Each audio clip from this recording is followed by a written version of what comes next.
argumento do motor primário para a existência de Deus. Você já se perguntou, se tudo tem causa, quem causou o tudo? Essa pergunta parece simples, mas atravessa séculos de reflexão humana.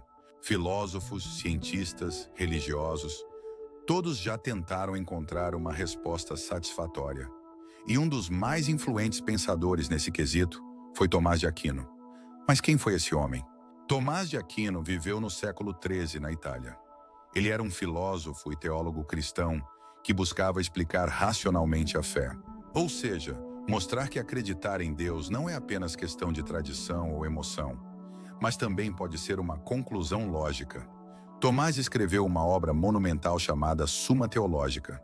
Ali ele apresentou 5 caminhos, ou 5 vias, para demonstrar a existência de Deus.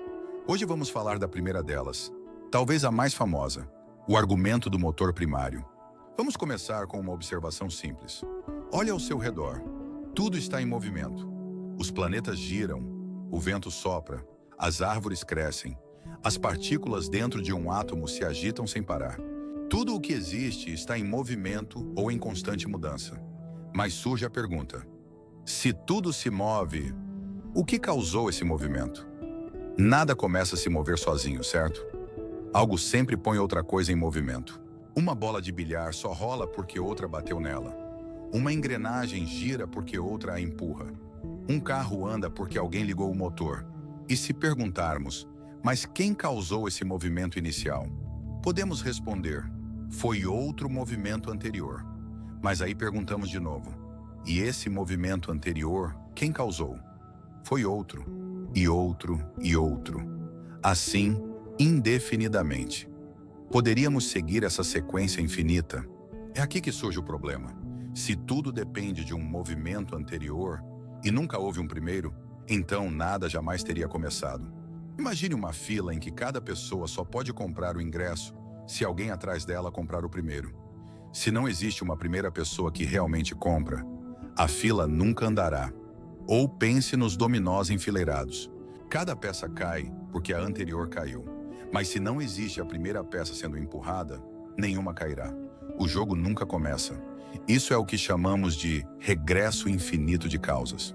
Uma explicação que nunca chega a um ponto de partida. Algo ilógico que na prática não explica nada. Ela só adia a resposta, para sempre. Quer outro exemplo? Imagine um relógio.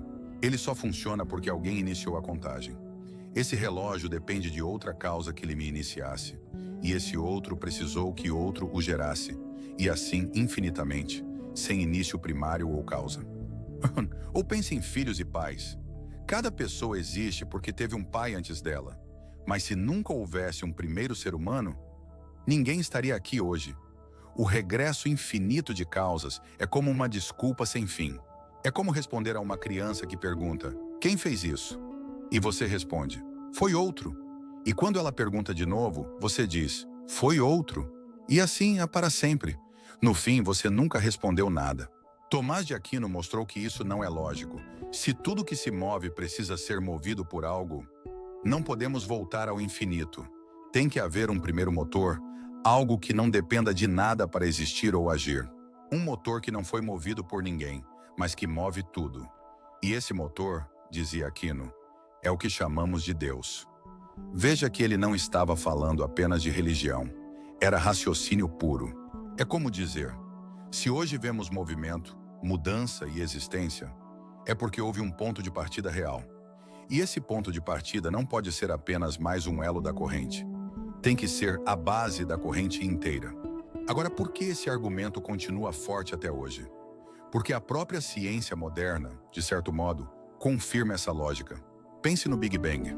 A teoria diz que o universo inteiro, espaço, tempo, energia e matéria, teve um início.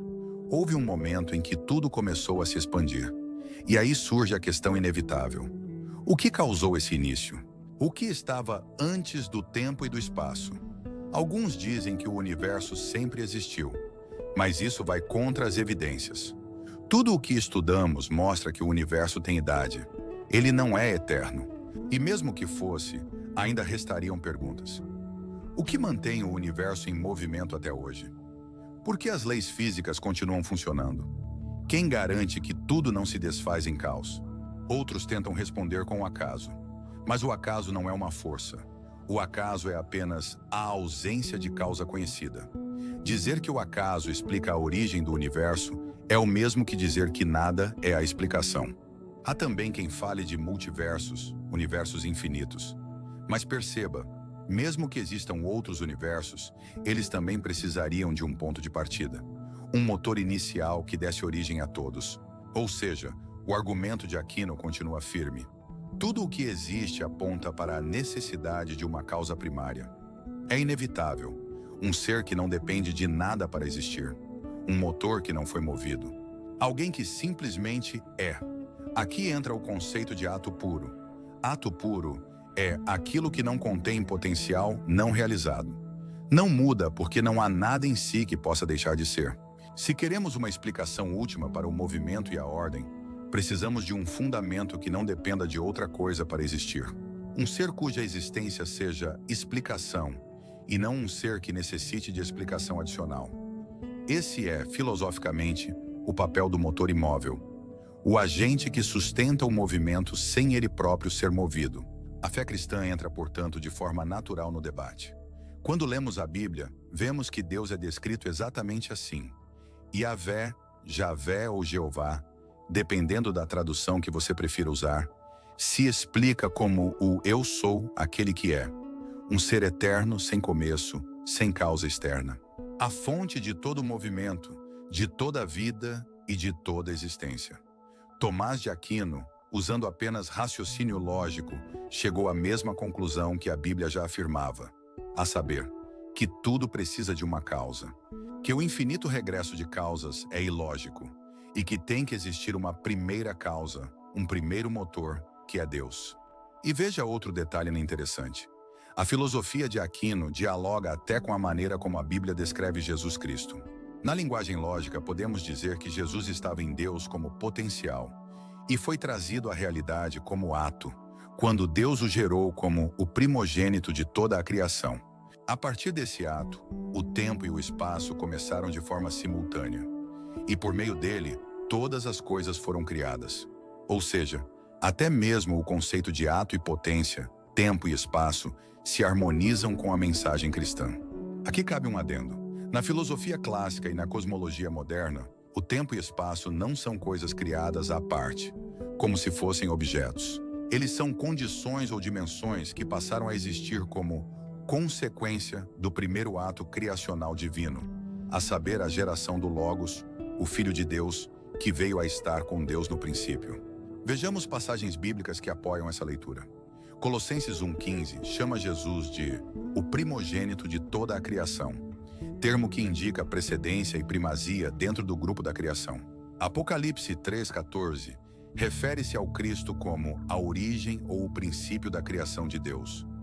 O princípio e o meio, a partir da qual a criação se desenvolve.